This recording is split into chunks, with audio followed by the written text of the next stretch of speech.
Friends, ఈ రోజు ఏంటంటే మా మ్యారేజ్ యానివర్సరీ. ఈ రోజు ఏంటంటే మేము వీర వెంకట శ్రీ సత్యనారాయణ స్వామి ఆలయానికి వెళ్తున్నామండి. ఇది అన్నవరం. మేమైతే ఇప్పుడైతే ఘాట్ రోడ్లో ఉన్నాము.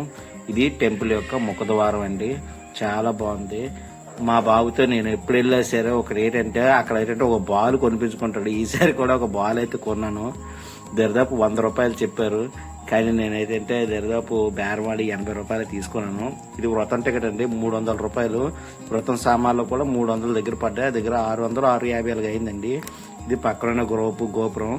ఇది దాని పక్కన ఉన్న రామాలయం అండి. నేను చాలా సార్లు వెళ్ళాను, 4-5 సార్లు వెళ్ళాను. చాలా బాగుంటుంది.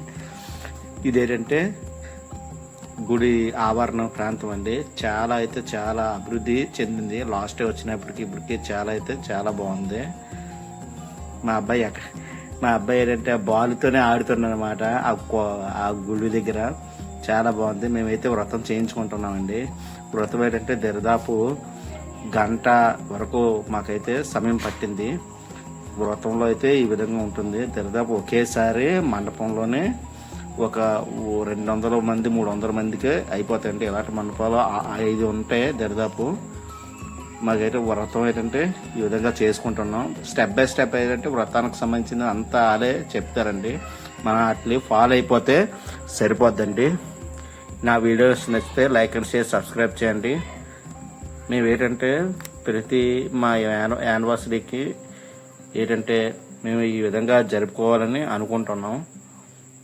ఇది మంచి ఆశయమే. దేవుడి మీద కూడా కొంచెం మనకి భక్తి, శ్రద్ధ అని ఉంటాయి. మేము ఏంటంటే మా వ్రతం అయిపోయిన తర్వాత మేము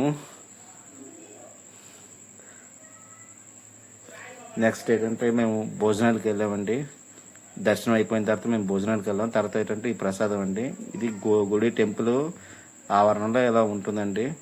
నా వీడియోస్ నచ్చితే లైక్ అండ్ షేర్, సబ్స్క్రైబ్ చేయండి.